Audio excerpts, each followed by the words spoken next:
Mbah saya itu terkenal wali, yang bapaknya bapak. Itu kalau kesini nyifati Badullah satu. Nur isido mondok gini itu enggak apa-apa. Pondok elek lah, kiaimu wali. Zaman itu bapak itu di kamar kursi ya masih ada kakinya. Saya dulu sering dijak ke sini sama bapak. Jadi mbah saya itu terkenal wali dulu. Jadi mbah saya itu tirakat terus sampai kapundhut itu poso terus. Kebetulan cucunya agak niru. Saya tidak niru itu karena itu Gus Zaki. Memang disuruh tidak niru. Kata mbah saya, kira usah tirakat, terus tak tirakati aku. Itu. Jadi saya, Mbah Mun juga gitu. Kowe haram tirakat, terus tak tirakati aku. Saya senang sekali. Tapi tua-tua kok mikir putu. Nah, terus nirakati putuku sopo. Jadi mulai jadi kiai betul Mas Nadif saya ini sudah mulai mikir putu. Karena saya ini termasuk orang yang kecelok alim yang enggak banyak orang menghormati karena sudah diramal sama mbah-mbah. Di dulu mbah saya Mbah Nur Sam itu kakak saya itu SMP SMA, kakak saya yang kedua juga SMP SMA. Mbah saya itu Mbah Nur Sam itu yang nganterkan bapak ketika mondok sini itu, yang ikrar karo Badullah wali Mbah Nur Sam itu, ahli tirakat, ahli puasa. Itu bilang, Nur, anak sing iki aja pondok, aja sekolahno. Sumben sing ngalim ku anak sing iki. Ketika saya hampir tamat SD sama mbah saya Tuban, mbah saya Narukan juga di Sabdo begitu. Singkat cerita saya mondok sarang. Mondok sarang pertama langsung dikenal Mbah Mun, wong anak kiai jadi langsung dikenal. Didoni macam-macam terus jadi wong alim juga ada yang ngelem. Biasa aja untuk dongane wong sepuh-sepuh. Ya sebenarnya saya agak kecewa ya, saya inginnya kan dianggap prestasi gitu, ternyata dianggap doanya orang-orang sepuh. Ya, makanya kula niki mriki ya rodok ya syukurlah sama Bang Mutamakin sama semuanya karena tadi, kenapa saya harus cerita ini? Quran sendiri mengakui bahwa orang soleh itu diantara aturannya adalah dzurriyyatam ba'duha min ba'd. Meskipun Allah bisa bikin orang soleh dari mana saja, tapi yang legitimit itu memang dzurriyyatam ba'duha min ba'd. Dan kata dzurriyyah itu tasmalu auladal inas, kata Ibnu Hajar al-Asqalani, memasukkan turunan yang dari ibu. Meskipun tentu secara wali nikah atau secara disiplin nasab dari ibu itu tidak ngefek. Tapi dari segi fa'innal irqadassas, bahwa sistem tubuh kita itu tetap ada gen dari seorang apa? Ibu. Sehingga banyak ulama tafsir mengatakan dzurriyyah itu tasmalu auladal inas. Dzurriyyah itu memasukkan turunan dari apa? Ibu. Bapak saya itu nasabnya nasab wali. Jadi babahnya itu suka tirakat, suka. Ibu itu nasab kiai. Jadi kalau bapak wiridan itu, kalau istiqomah itu disalahkan sama keluarga ibu. Istiqomah itu salah. Karena ijabu malam yajib, mewajibkan sesuatu yang tidak wajib. Itu masalah secara ilmiah. Mbah Mun itu sering kritik, kalau ada pondok kok wajib puasa, wajib merawat itu sering kritik. Itu secara fikih bahaya. Ijabu malam yajib, mewajibkan sesuatu yang tidak wajib. Dan itu kriminal dalam bab fikih. Betul itu, sama cari di Sulam Taufik, babnya itu ngeri. Ijabu malam yajib itu tidak dihitung minal kabair. Dicari sendiri itu di bab Sulam Taufik, tidak perlu saya sebut, itu parah betul malah cara menvonis Abdullah bin Husain bin Thohir di Sulam Taufik. Ijabu malam yajib. Tapi pondok-pondok yang tirakat tidak kurang dalih. Niki boten majibaken, ngelatih. Boten majibaken tapi napa? Nah, silsilah dari keluarga ibu itu suka ilmu. Sehingga Abdullah bin Mas'ud itu tiap hari itu mensweeping orang yang sering duha. Kalau ada orang duha istiqomah itu disweeping. Awas, harus seminggu sekali, nggak boleh tiap hari. Masa sholat fardu kamu saingi sholat duha? Nggak boleh, fardu tersaingi. Itu Abdullah bin masyhur, sama cari di Al-Ghunjah itu. Sayyidah Aisyah kalau ada orang duha tiap hari dimarahin. Dan itu secara konstitusi ilmu benar karena Nabi Qiyamul Lail Ramadan itu hanya 4 hari yang dipandu. Lainnya itu enggak. Khasyata ayyufradu alaihim, kalau dalam sahih takut dianggap fardu. Akhirnya istiqomah itu masalah di keluarga saya yang dari ibu. Nah, kebetulan kita ini suka ada istiqomah, akhirnya ya seperti ini. Tapi ini ilmu harus kita bicarakan. Tapi yang istiqomah Bapak itu pengagum Badullah. Bapak itu suka sama istiqomah karena punya guru dulu Kiai Zubaidi istiqomah, Badullah istiqomah. Tapi jangan kira Badullah itu hanya istiqomah. Saya punya sanad banyak, mungkin Gus Zaki lebih tahu. Sering saya diceritakan Bapak. Badullah itu anak ambek wong fase nemen-nemen itu ya rapati cocok. Senajan to majibno fase. Tak takok iki ngopo. Empuk nek ke fasean darani wong awam untuk ganjaran. Mergo macane Quran gak fase. Padahal untuk ganjaran mergo seneng Quran. Jadi Terus tak takoki bapak, niku saged damel syariat mboten? Ya ora kena, pokoke ngono. Jadi gue ngekrori. Artinya beliau ndak ingin lah. Gara-gara kita terlalu pakem tajwid, kemudian menganggap siapa saja baca Quran salah, kemudian tidak dapat pahala. Bisa saja hamalahum ala ayakra'ul Qur'an apa mahabbatuhum wa iskuhum wa kada wa kada. Jadi akhirnya saya jadi tahu. Oke, secara makhraj salah, tapi iseknya benar, mahabbahnya benar, brontonya benar. Jadi sebetulnya Abdullah itu punya sekian makalah tentang ilmu. Hikam juga gitu.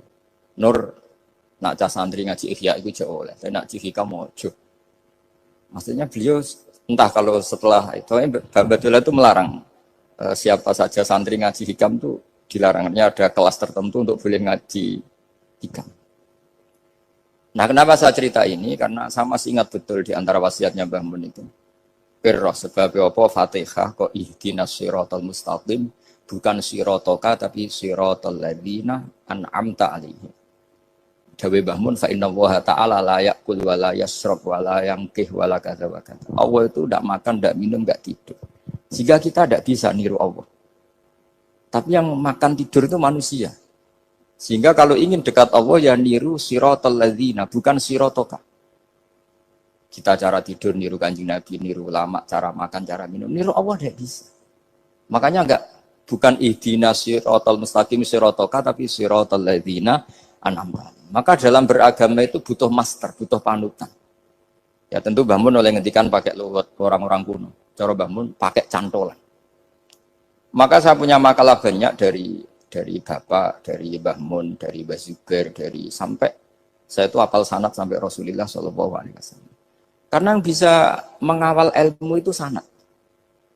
Termasuk saya di sini bawa kitab Ar-Risalah Al-Qusairiyah. Nanti saya baca beberapa panutan kita. Di sini ada Abdul Qasim Al-Junaidi, ada Abu Yazid Al-Bustami, ada banyak ulama yang ditulis Ar-Risalah Al-Qusairiyah.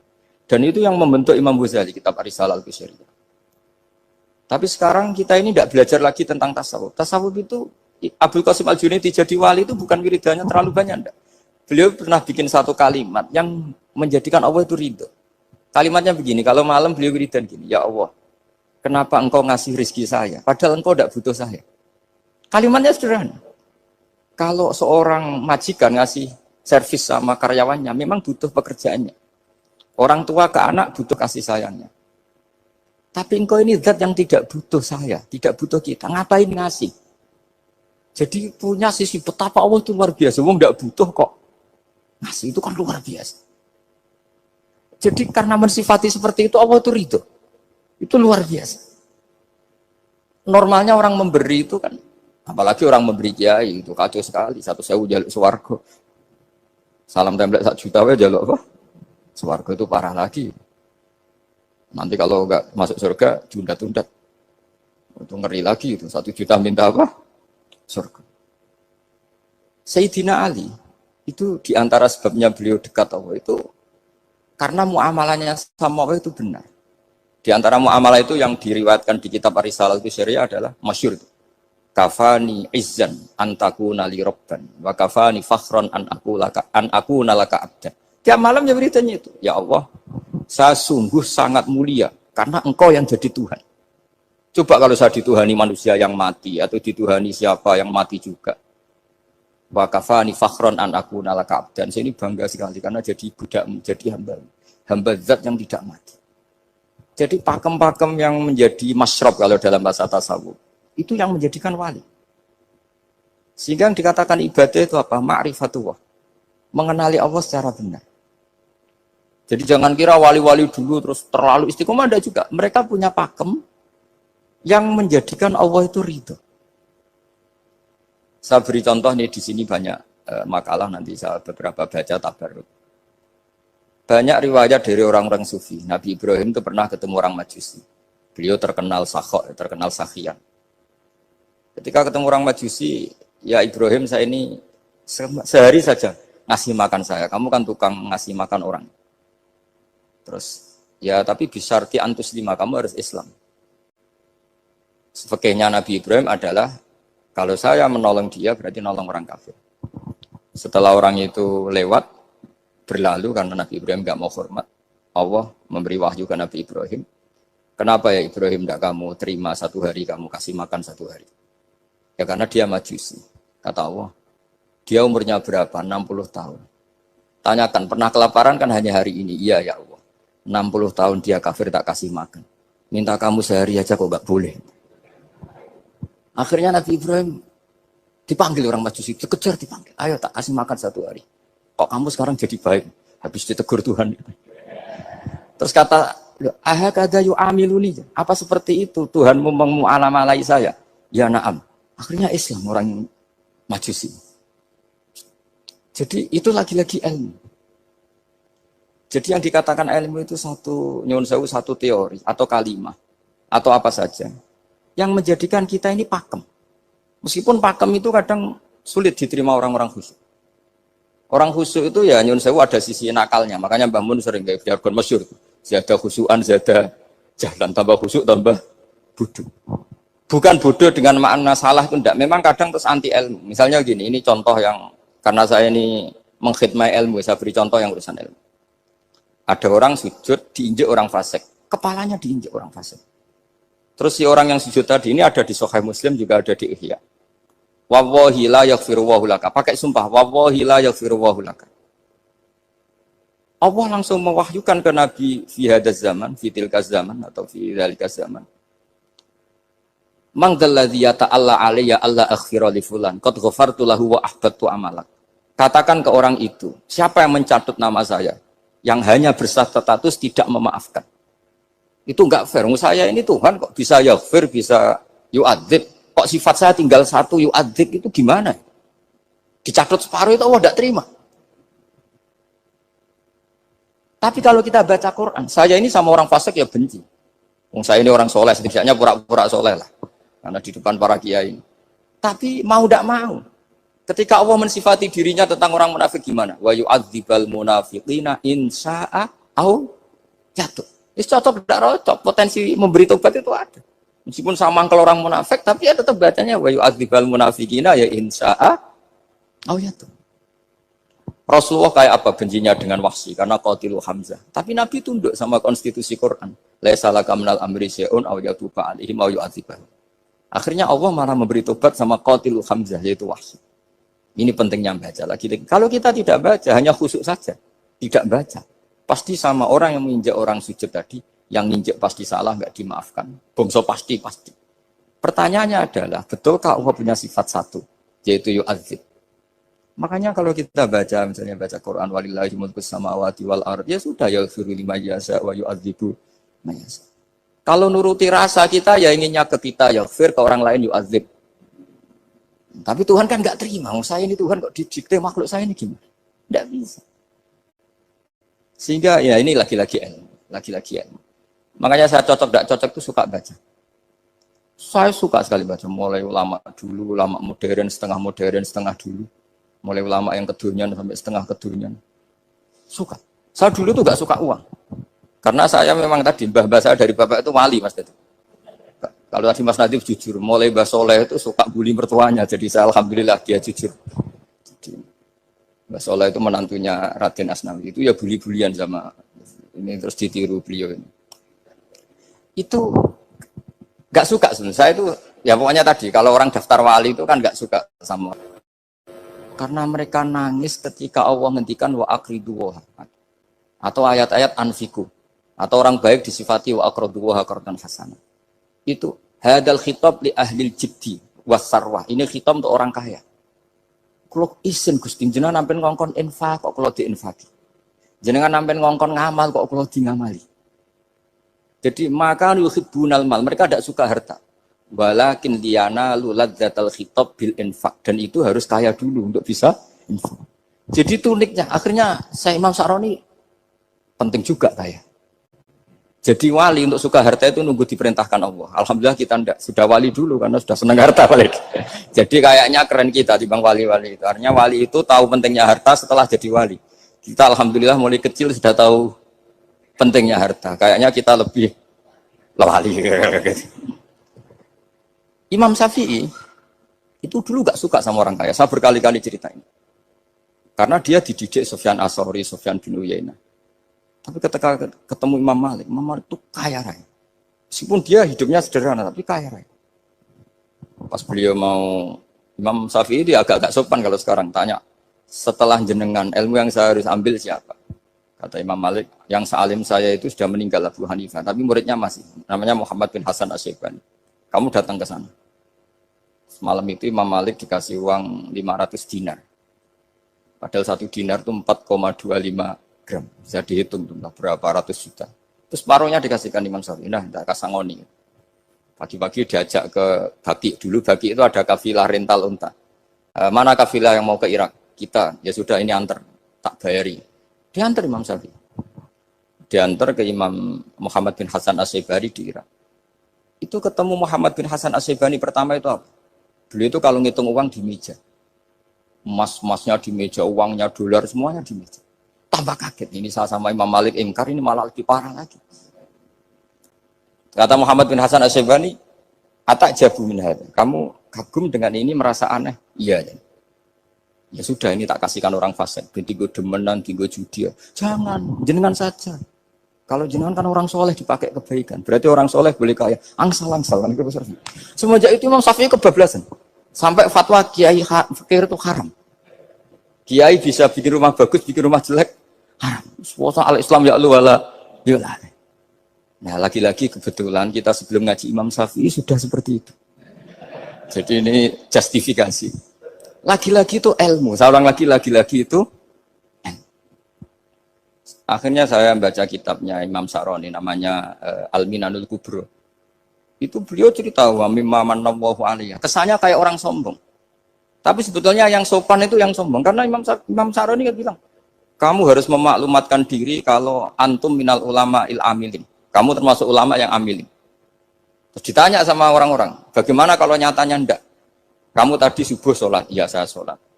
Kamu tadi zuhur sholat, iya saya sholat. Kenapa ketika kamu maksiat ingat terus, ketika kamu taat tidak ingat? Berarti kamu anggap Allah itu menyesatkan kamu tok, tapi tidak pernah ngasih hidayah sama kamu. Pas delok rondo ning dalan kok maksiat, bar sholat atau syukur, bar zuhur atau syukur, berasa. Berarti kan nyifati Allah, hari ini Allah ngasih saya maksiat. Sementara lupa kalau Allah ngasih sholat zuhur, sholat asar, sholat maghrib, sholat. Oh sudah di situ Al-Minanul Kubro, pokoknya orang itu soleh semua. Nah saya itu termasuk orang yang didikte oleh kitab, terbentuk oleh kitab Al-Minanul Kubro. Jadi di situ hidup itu enak semua. Makanya saya itu masih ingat dialeknya dua orang alim. Nggak perlu saya sebut, ini agak sensitif. Karena ceritanya itu ada anaknya kiai mau nyalek. Karena dia anaknya kiai tanya, Mbah, dalilnya nopo nanti yang kepengen jadi jabatan, mencari jabatan itu sah. Kalau yang jawab tak sebut gak apa-apa namanya. Jawabnya Mbah Mun, oleh gak apa-apa. Nabi Yusuf juga boleh jabatan. Terus beliau baca qalat alni ala khuzainil ardi ini khafifun alim. Nabi Yusuf juga boleh jabatan ya Rabb. Di debat sama orang alim. Itu Nabi Yusuf, syariatnya itu mansukhoh bi syariati Rasulullah Muhammad sallallahu alaihi wasallam. Setelah tamunya pulang, Mbah Mun dibantah gitu. Dari Mbah Mun gini bilang, anut kiai wae oleh pemenang anut Nabi. Sama ingat kalimatnya. Anut kiai wae oleh pemenang anut. Artinya Nabi Yusuf kan minta jabatan ij'alni ala khuzainil ard. Jadi akhirnya semenjak itu fikih-fikih ilmu tadi saya ulang lagi. Akhirnya saya cari, termasuk saya disuruh bangun. Saya golekno dalile nak wong soleh kok oleh jabat. Atinku, wong dalil kok diorder saya sempat. Ternyata saya cari-cari ya tadi am yahsudunan nasa alama atahum wa min fadlih faqad ataina ala Ibrahim alkitab wal hikmata wa atainahum mulkan azim. Keluarga Nabi Ibrahim di antara sifat yang disebutkan Allah adalah dikasih mulkan azim. Sebab itu akhirnya kiai Indonesia itu mazhabnya Syafi'iyah semua. Politik ya kerso, jabat ya kerso, proposal ya kerso. Maksud saya ini yang menyelamatkan ilmu. Kalau orang khusyuk pasti gedeng. Kiai kok gelem proposal, kiai kok para pejabat. Tapi orang ilmu setuju. Nah saya nggak tahu setujunya itu bawaan ilmu apa bawaan nafsu tadi itu yang mulai saya nggak tahu. Nah kalau saya kan bawaan ilmu saya baca. Itu bedanya saya dengan Mas Nadif jadi bawaan baca. Karena kemarin saya dibully habis-habisan di Kudus. Saya tidak punya kesempatan bicara di menantunya Neng Mu'ah ya. Wah ini kurang ajar betul orang ini kata saya. Tapi saya nyari sisi positifnya. Kalau saya dibully kan saya madlum. Orang madlum gampang jadi wali. Yang dia bully berarti zalim ya sudah, berarti wali saya gitu. Nah, supaya dia juga wali sekarang tak bully supaya impas gitu. Jadi ini nolong beliau. Jadi saya 22 hari itu kalau habis subuh ke rumah sakit, tapi kalau asar pulang ngajar. Ya begitu terus. Karena mbah-mbah saya itu sukanya ilmu, Masya Allah. Karena ilmu itu penting.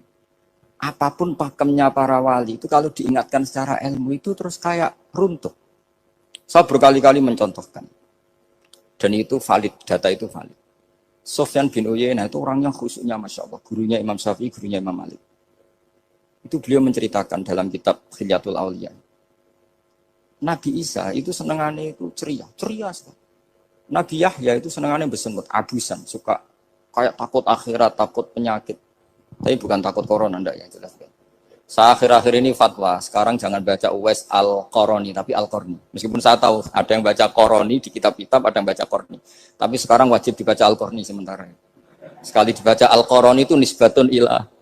Iya, jadi makanya ini untuk sementara dibaca, ngikuti yang baca Uwais Al-Qarni. Meskipun di sarah-sarah apa bi fathir ra wakila bi sukun, ya sudahlah sekarang harus ijma dulu Al-Qarni ya, karena kalau Al-Qarani itu akhirnya Nabi Isa ditegur sama Nabi Yahya. Mali aro kadohikan ka'annaka ta'manu min makrillah. Saya melihat kamu kok suka tertawa, seakan-akan kamu merasa aman tidak kena azabnya Allah. Nabi Isa akhirnya balas tanya, Mali aro ka'abisan ka'annaka tai asumin rahmatillah, taknatu min rahmatillah. Kowe mbesengut wae koyo dunia orang rahmat, anane corona tok. Padahal ya ono mangan, ono guyon, ono nikmat. Dan itu figur besar, akhirnya kita tahu. Dan saya sering cerita juga, setiap dakwah itu Nabi Isa nyari syirorun nas, Nabi Yahya cari khiyarun nas. Tentu alasan Nabi Yahya gampang, berteman orang baik itu baik lah, nyaman, terus akibatnya juga baik. Nabi Yahya enggak. Limada tanzilu ala syirorin nas. Kenapa kamu singgahnya ke orang-orang yang buruk? Ana tabibun udawil marto. Saya ini dokter, tentu menyembuhkan yang sakit. Akhirnya terus di Indonesia banyak kiai yang kancanan orang fasik ya banyak. Tapi ya tentu yang benar itu yang mensolehkan yang fasik. Yang mesti salah yang menjadi fasik karena ketularan yang. Tapi itu lagi-lagi apa? Ilmu yang bisa menjadikan kita percaya itu ilmu. Saya tuh suka sekali baca kitab yang berbeda. Saya sekarang baru belajar kitab orang-orang Hanafi. Orang-orang Maliki. Saya kemarin dikirimin hadiah oleh keluarga Pak Kures. Ada tanda tangannya Pak Kures dari Habib Ali, dari keluarga beliau. Diri kitab namanya itu Sarah Bukhari. Yang dikarang orang India, orang modern. Anwar ya. Anwar Shah. Orang-orang India, ya orang sekarang. Itu beliau termasuk mujaddid kalau dalam perasaannya orang India.